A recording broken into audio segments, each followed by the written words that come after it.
Məncə hər kəsin yaralı yeri düzgün variantı dəyişdirmə məsələsidir dostlar. İmtahandan bir gün əvvəl oxumaq lazımdır, yoxsa yox. Sırf kodlaşdırmanı çatdıramayıb deyə nə qədər boş suallar qalıbdı. Hər kəsə salam dostlar. Yeni videoma xoş gəlmisiniz. Mən Cəhanə, həkim rezidentəm. Bu kanalda sizdən öz təcrübələrimi bölüşürəm. Keçən videomda dərs planımı sizdən bölüşmüşdüm, proqramı bölüşmüşdüm. İçinizdən bəzilərinə proqram qurmaqda köməklik elədim. Kimlərsə faydalı oldumsa, nə xoş mənə. Keçən videolarımın altında da yazdığınız xoş sözlərə görə, kommentlərə görə də hamınıza təşəkkür edirəm. Bu videomda isə sizlə bölüşəcəm imtahan günü və imtahandan bir gün əvvəl eləməniz gərəkən şeylər. Hansılar ki, bunlar sizin beyninizi daha sakit saxlayacaq, daha az stresslə, daha az həyəcanla imtahandan girməyə və öz belə deyək də potensialınızı tam şəkildə ortaya qoymağınıza kömək eləyəcək. Mən özüm də bu maddələrə bir növ belə deyə riayət etməyə çalışıram və bu günə qədər də bir çox imtahanda riayət eləmişəm. Bu gün sizə verəcəyim tövsiyələri iki yerə bölmüşəm. İmtahan günü və imtahandan bir gün əvvəl olacaq şəkildə və hamısını maddə-maddə ayırmışam. İndi hamısına bir-bir baxacağıq və belə deyək, haqqında danışacağıq. Dostlar, ilk öncə sizə demək istəyirəm ki, bilirəm çox çətin bir dövrdən keçmisiniz. Hər nə imtahanına hazırlaşmağınızın asılı olmayaraq, bu qəbul da ola bilər, MİQ ola bilər, rezidentura ola bilər, yəni heç fərq etməz. O imtahanla bu qədər əziyyət çəkmisinizsə, bu qədər stres yaşamısınızsa, deməz həyatınızda böyük bir əhəmiyyət kəsb edir, böyük bir rola sahibdir.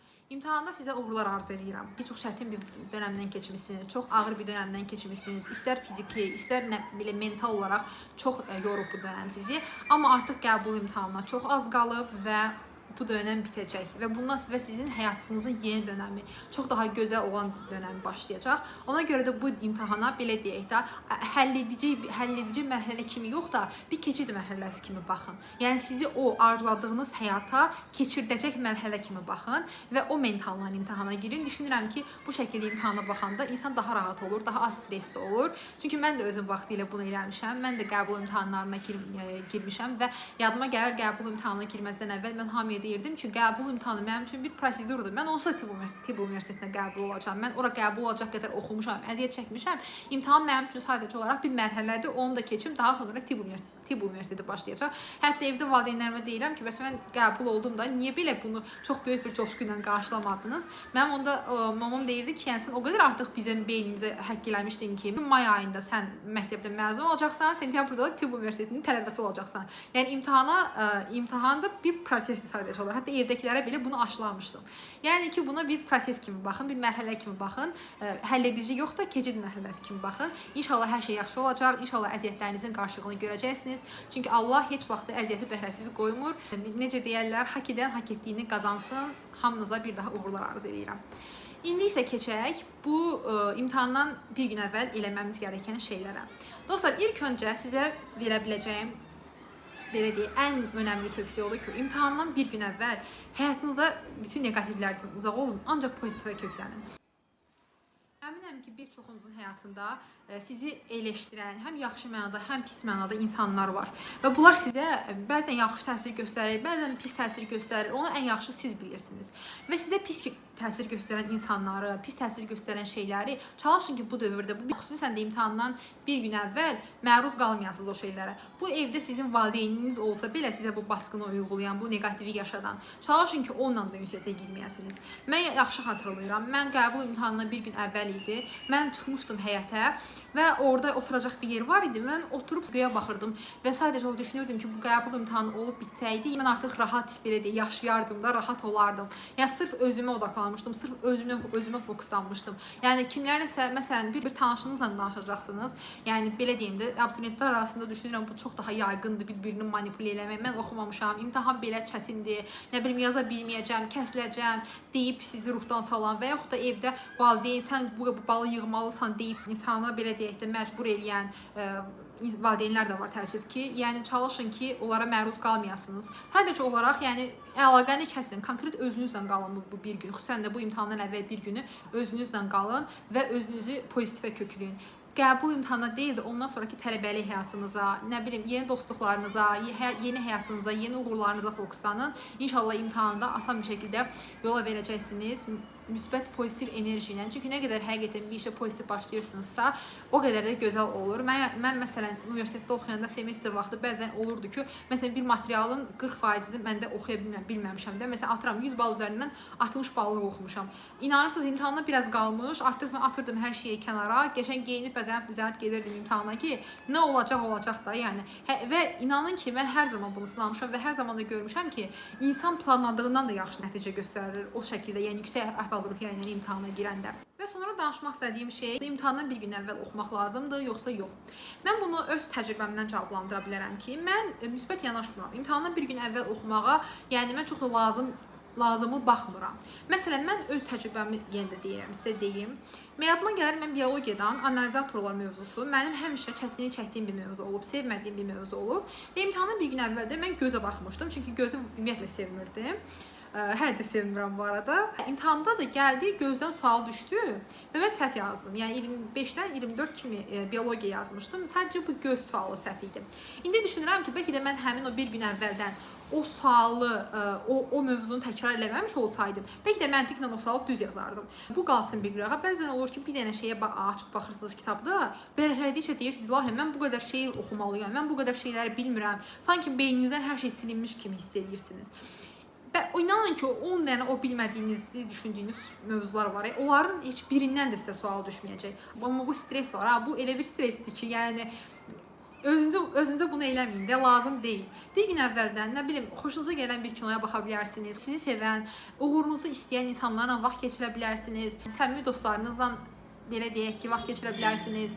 Amma ki, çalışın ki, axşam saat artıq 7-dən 8-dən sonra telefona məruz qalmayın, o mavi işığa məruz qalmayın, negativ insanlara qətiyyən məruz qalmayın və artıq saat 7-dən 8-dən sonra telefona baxmayın ki, saat 10-da 11-də də rahat yata biləsiniz, beyniniz rahat yuxuya getsin. Yəni bu şəkildə imtahandan bir gün əvvəl dərs oxumaqdan xeyir görən, yəni bilmirəm, çox da insan tanımıram, mən də onlardan biri deyiləm, yəni ən azından bunu bilirəm. 2-3 ildə oxuyursunuz, lazım deyil. Yəni son gündəki biraz dincəlməyə, biraz beyninizi sakitləşdirməyə odaqlanın. Uzaqlaşın biraz sizi o stresi salan mövzulardan. Artıq çünki son momentdir. Məsələn, birinci qəbul imtahanında bəlkə də girəndə bunu deməzdim. Çünki hələ sizin ikinci şansınız da var idi. Amma artıq bu sondur. Yəni yolun sonudur. Buna maksimum potensialınızı ortaya qoymaq üçün nə eləyə bilirsinizsə, onu da eləməlisiniz. Sonra növbəti maddə, növbəti belə deyək mövzu sənədlər mövzusudur. Hansı ki, o imtahana giriş vəsiqəsi, vərəqəsi və şəxsiyyət vəsiqəsidir. Bunu mütləq axşamdan hazırlayın. Ruşqalarınızı, yəni qələmlərinizi axşamdan hazırlayın. Qoyun bir kənara, gözünüz görən bir yerə və necə deyim, hamıya bir tapşırın ki, sabah sizdən imtahana gedəcək hamıya. Sizdən bunu soruşsunlar. Çünki ola bilər ki, məsələn, övlad valideynlərdən imtahana gedir, şagird belə deyək. Şagird düşünür ki, valideynlər götürəcək sənədləri. Valideynlər də düşünür ki, şagird götürəcək və heç kim götürməyib. İmtahan binasına çatanda yadınıza düşür ki, bəs sənədlər yoxdur. Yəni mən bunu şəxsən şahid olmuşam ki, yəni hətta rezidentura imtahanında belə, yəni insan yadından çıxıb vəsiqəsinin üzərində götürməyib. Bu tamamilə insanlıq halıdır. Amma bir ilin itməsi ilə nəticələnir. Ona görə də bu mövzuya xüsusilə diqqətli yanaşın. Hətta məsləhət görürəm ki, bir gün əvvəldən evdən çıxma vaxtınızı da müəyyənləşdirin. O vaxtda saat qurun, həmin saatın adını sənədlər olaraq da qeyd eləyin ki, evdən çıxanda sənədləri bir daha götürməyi telefon sizə xatırlatsın. Sonra mümkündürsə əgər imtahan binasına gedib bir gün əvvəldən baxsanız yaxşı olar. Xüsusən böyük şəhərlərdə yaşayanlara bunlar aiddir. Çünki məsələn olur ki, xəritə düz göstərməyə bilir. Məsələn, ola bilər ki, həmin yolda tikinti, qazıntı işləri var. Ola bilər ki, yollar bağlıdır. Nə bilim, hər şey ola bilər. Məsələn, mən yadıma gəlir, mən ilk imtahanımda biz imtahan binasını tapa bilmirdik. O vaxtda hələ bu xəritələr, nə bilim, xəritə falan bu qədər məşhur deyildi də. Hamı bir-birindən soruşub tapırdı. Gəncə şəhərində imtahan vermişəm və inanırsınız, Bakıdan rayona həmişə gedəndə, o heykəlin yanından keçəndə o hissi yenə də yaşayıram. Yəni o heykəli tapmaq üçün mənim ömrümdən ömür getmişdi ki, çünki məktəb o heykəlin yanındaydı. Yəni ki, həqiqətən insanı stresi salır. Çünki beyin tanıdığı şeyləri daha rahat qəbul edir. Zaten o gün sizin üçün hər şey, belə deyək də, hər şey yeni gələcək. Hər sualların stresini bir yaşayacaqsınız. Nə bilim, hansı sıraya düşmüşəm, hansı partiyaya düşmüşəm, hansı məktəbə düşmüşəm, məktəb nə bilim hardadır. beyninizin nə qədər sizi həmin gün stressə salacaq şeylə tanış eləmiş olsanız əvvəldən, o gün daha rahat olacaqsınız. Yəni bu 100% belədir. Məsələn, mən bu illəri xalam qızını imtahana aparmışdım. Yəni mən də ona dəstək olmaq üçün getmişdim. Böyük bir məktəbdir. Məktəbin 2 girişi var və məsələn bu girişdən girib, məsələn A girişindən girib B blokuna girə bilmirsən. Amma eyni həyətdir. Ha, yəni giriş belə deyək, eyni həyətin içindədir. Yəni heç bir ara kəsmə falan yoxdur. Sadəcə olaraq A-dan girib B-yə gedə bilmirsən, B-dən də girib A-ya gedə bilmirsən. Yəni biz də dayanmışdıq məsələn A blokunun qarşısında, hansı ki biz B-də imtahan verəcəyik. Sonra təsadüfən xalanın fərqinə vardı ki, biz səhv yerdə dayanmışıq. Ondan sonra keçdik o yerə. Yəni, və bu stresə də gərək yoxdur. Yəni əvvəldən bilsəz çox daha yaxşı olar. Amma xüsusən belə rayon yerlərində daha sakit yerdə yaşayanlar yəni bu şəkildə evdən biraz tez çıxsa gedib yəni tapacaq, ona görə narahat olmağa dəyməz. Amma yenə deyirəm, böyük şəhərlərdə yaşayanlar bir bunu əgər vaxt olsa, imkan olsa gedib görsələr pis olmaz. Və imtahandan bir gün əvvəl olanları danışdıq. İndi isə gəldik imtahan gününə. O bütün əziyyətlərin bəhrəsini alacağınız, o belə deyək də azadlığa çıxacağınız günə. Yenə deyirəm, bu şəkildə baxın. Deməli, imtahan günü oyandınız səhər tezdən. Qalxın biraz özünüzə gəlin, sonra mütləq səhər yeməyi yeyin, mütləq. Əvvəlki videolarımın altına belə bir yorum gəlmişdi ki, həmin gün iştahımız olmur, yəni yemək yeyə bilmirik falan. Mən qətiyyən məsləhət görmürəm. Balanslı şəkildə bir səhər yeməyi yeyin, hansı ki içində həm proteini olsun, həm karbohidratı olsun. Yəni belə deyək də yumurta, bir-iki dilim çörək, pendirlə falan yaxşı bir səhər yeməyi yeyin ki, imtahanda ac olmayasınız, qarnınız qurulamasın. Mənim travmamda, mənim imtahanda düzdür bu acılıqdan deyildi, yəni stressdən idi. Amma Azərbaycan dilinə çatanda, yəni son fəndən çatanda mənim qarnımın qurultusu elə bir həddə çatmışdı ki, artıq, yəni necə deyim, arxamdakı uşaqların mənə güldüyünü eşidirdim. Yəni o dərəcədə bir vəziyyət idi. Yaxşı ki də son fəndə oldu bu. Amma ki, necə deyim, bir şəkildə atlatdıq, amma ikinci imtahanda olmadı. Yəni artıq ikinci imtahanda daha mı rahat idim, bilmirəm. Yoxsa yəni necə idi? Hətta imtahan zalının qarşısına qədər əlimdə belə deyək, bir özümə bir dürüm hazırlamışdım ki, elə bilirdim çünki acılıqdan olur. Hansı ki acılıqdan olmurdu da, stressdən olurdu. Amma çox şükür ki, ikinci imtahanda belə bir hal baş vermədi. Yəni uzun sözün qısası imtahana yemək yemədən qəti şəkildə getməyin. Sonra imtahan günü çalışın imtahandan 2 saat, 3 saat əvvəldə artıq su içməyinizi yekunlaşdırın. Daha sonra kofe içməyə məsləhət görmürəm. Düşünməyin ki, kofe mənim beynimə ayrılacaq. Zaten o gün sizin stresiniz elə bir səviyyədə olacaq ki, stres hormonlarınız. Yəni kofeyə ehtiyac belə yoxdur həmin gün ayrılmaq üçün. Yəni lazımsız yerə özünüzü maye ilə yükləməyin. Lazım deyil kofe. İmtahan otağına da su aparanda onu partanın üstünə qoymayın, yerə qoyun. Yəni ki, bunu çoxlarınız bilirsiniz də. Butulka açıla bilər, dağıla bilər. Yəni sizin kodlaşdırma vərəqinizin üzərinə. Ona görə də yerə qoyun və imtahanda da susasanız əgər yəni, suyu başınıza çəkməyin. Yəni 1-2 qurtum içsəz, boğazınızı yaşlasanız kifayət eləyir. Çünki sonra istəməyən hallar baş versə, təəssüflər olsun ki, heç kəs sizi imtahan otağından çıxmağa qoymayacaq. Və eyni zamanda yeri gəlmişkən deyim ki, imtahan olan məktəbə tez girin. Amma ki, otağa tələsməyin də. Yəni çünki 5 dəqiqə qalmışa qədər zaten deyirlər ki, çıxıb koridorda falan fırlana bilərsiniz. Onda da ayaq yoluna falan getməyə çalışın ki, imtahanda rahat olasınız. Yəni bu şəkildə. Sonra dostlar, imtahan günü dərman içməklə bağlı bir-iki şey demək istəyirəm. İmtahan günü, məsələn, mən heç bir imtahanda dərman içməmişəm, dərman qəbul eləməmişəm. Hətta bizim müəllimlərimiz danışırdılar, bəlkə də biz içməyək deyə danışırdılar, bilmirəm. Yəni ki, bəs imtahana girib yatıb və yaxud da halı pisləşib, təcili yardımdan çıxardıblar. Yəni bu kimi hallar ola bilər. Düşünün ki, siz əvvəllər içmədiyiniz, bədəninizə necə təsir göstərdiyini bilmədiyiniz bir dərmanı sırf sizin stresini azaldacaq deyə imtahana içib girməyin. Zaten o kitabçanı açan kimi, yəni sizin stresiniz həqiqətən belə deyil, minimum səviyyəyə düşəcək. Çünki artıq beyin qəbullanır ki, budur da, yəni başqa qaçış yoxdur. Qalıb mübarizəmi aparmalıyam. Yəni stresiniz azalacaq.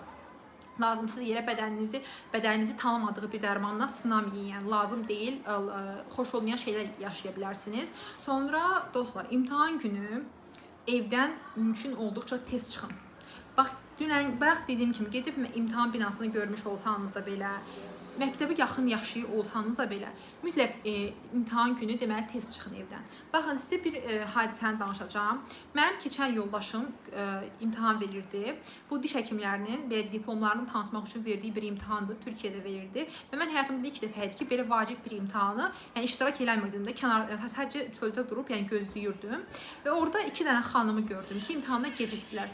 Bilirsiniz necə olmuşdu? Deməli bir küçənin içərisində 2 dənə məktəb var və ikisi də liseydir və İmam Hatiblə başlayır məktəbin adı. Bu xanımlar da gəliblər, bu doktorlar hətta belə deyək, gəliblər, dayanırlar məktəbin birinin qabağında və gözləyiblər ki, imtahana son anda girsinlər. İmtahana az qalmış da başlamağına belə deyək. O deyirlər 15 dəqiqə artıq son 15 dəqiqə bax o vaxtı.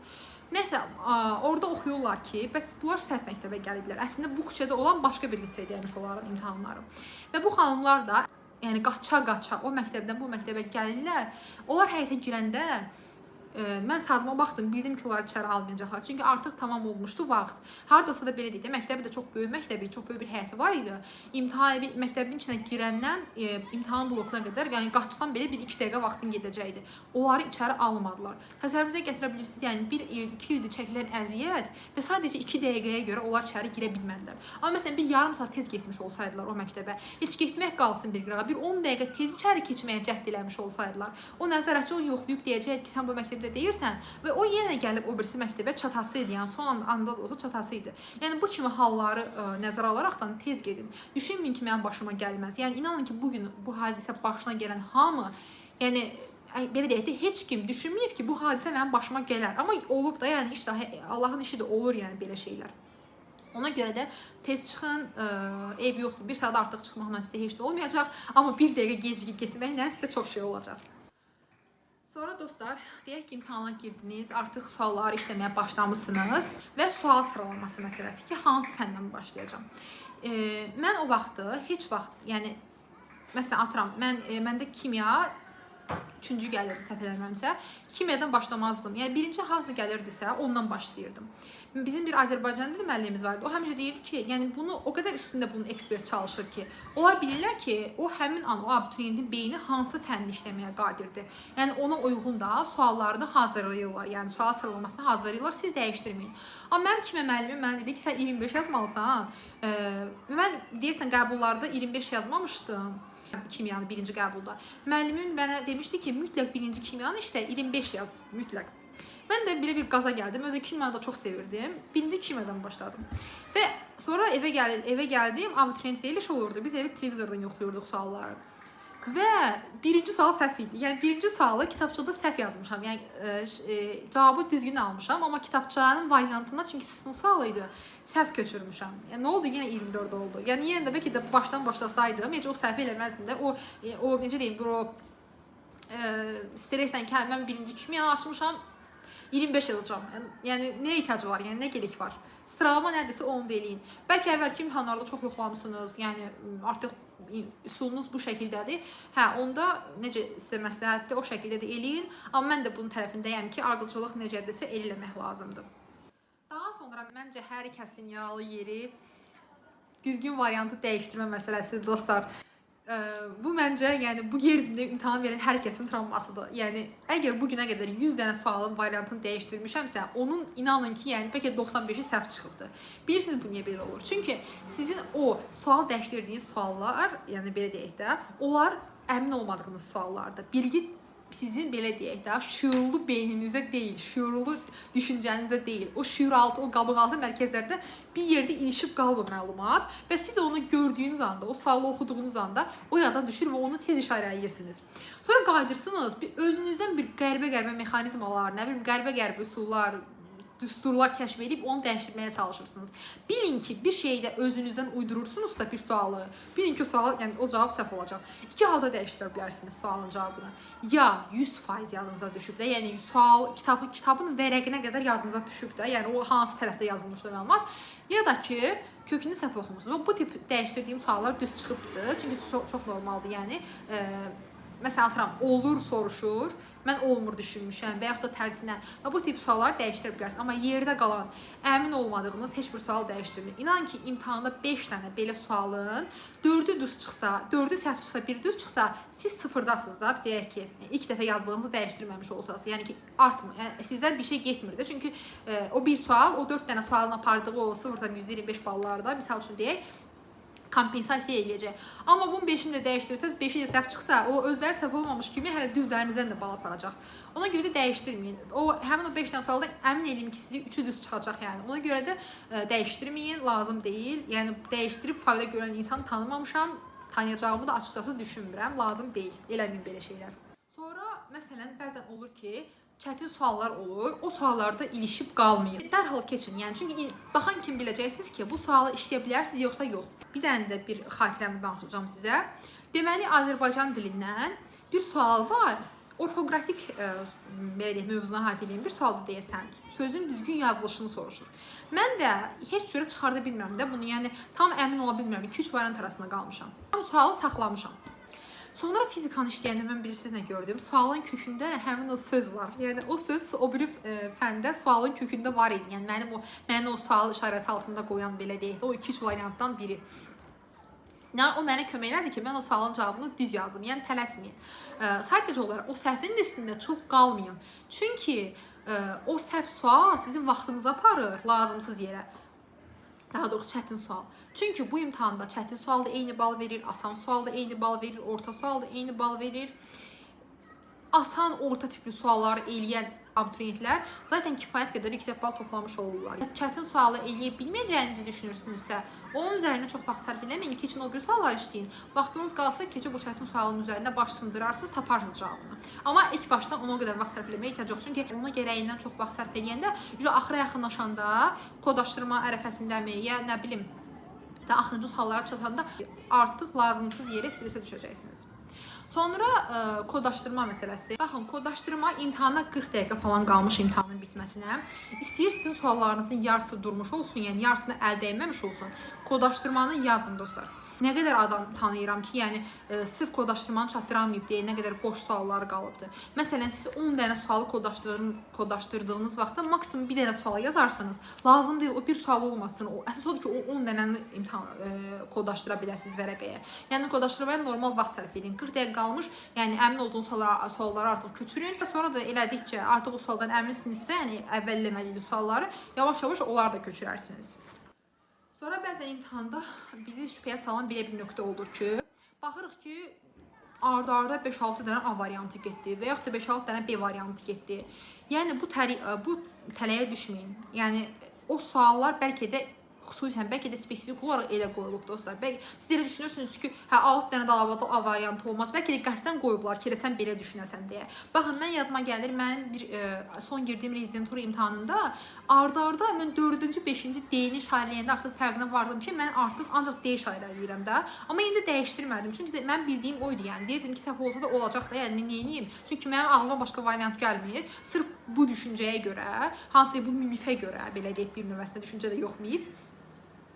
Buna görə mən yəni sualımın variantını dəyişdirməyəcəm. Sonra bir dənə şey sizə deyim. Kimyadan belə bir sual var idi. Normalda o günə qədər həm sınaqlarda, həm topluluqda həmişə öyrəşmişik ki, 6 dənə açıq belə deyək variantını, açıq sualda 3-ü düz olacaq. Yəni 3-ü səhv olur, 3-ü düz olur. Nəsə qəbulda bu sualın 4-ünü mən düz tapdım.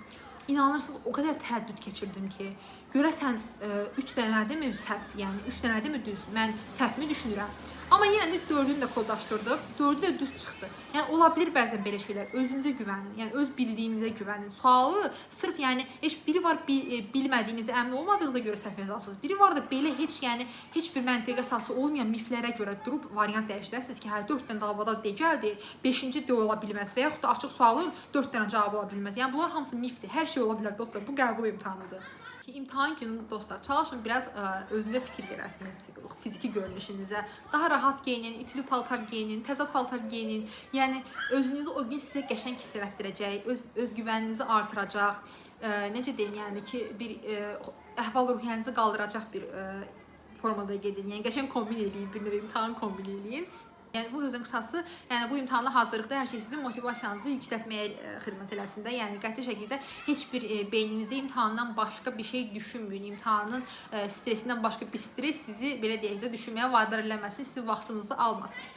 Və son olaraq da demək istəyirəm ki, dostlar, inşallah imtahandan hamınız ürəyiniz istəyən bal toplayacaqsınız. Bir şeyi bacarmaq o demək deyil ki, o imtahanda yəni yüksək bal toplamaqdır. Yəni önəmli olan odur ki, siz öz məqsədinizə çatasınız. Kimisinin məqsədi bəlkə 150 baldır, kimisinin 200 bal, kimisinin 250 baldır, kimisi valideynin məcburiyyətindən imtahana gedir, heç ümumiyyətlə universitet oxumaq istəmir. Kimin məqsədi nədirsə, ona çatanda bacarmış olur. Yəni ona çatmağı sizə arzu eləyirəm. İnşallah ki, növbəti videolarımı, belə deyək, tələbə kimi izləmək sizə qismət olsun. İnşallah istədiyiniz ixtisaslara qəbul olasınız. Bu arada ixtisas seçimi ilə bağlı bir videom olacaq. Onu da qaçırmamaq üçün kanala abunə olun, videonu bəyənin. Çünki bu şəkildə daha çox insanın qarşısına çıxır videolar, eyni zamanda da sizin qarşınıza da bu şəkildə çıxır. Yəni belə dostlar, uzun sözün qısası bugünkü videomuz da bu şəkildə oldu. Faydalı oldusa nə xoş mənə. Gələn videolarda görüşmək ümidi ilə. İnşallah hər şey yaxşı olar, İnşallah hər şey ürəyinizcə olar. Sağ-salamat qalın, imtahanda uğurlar, başarılar.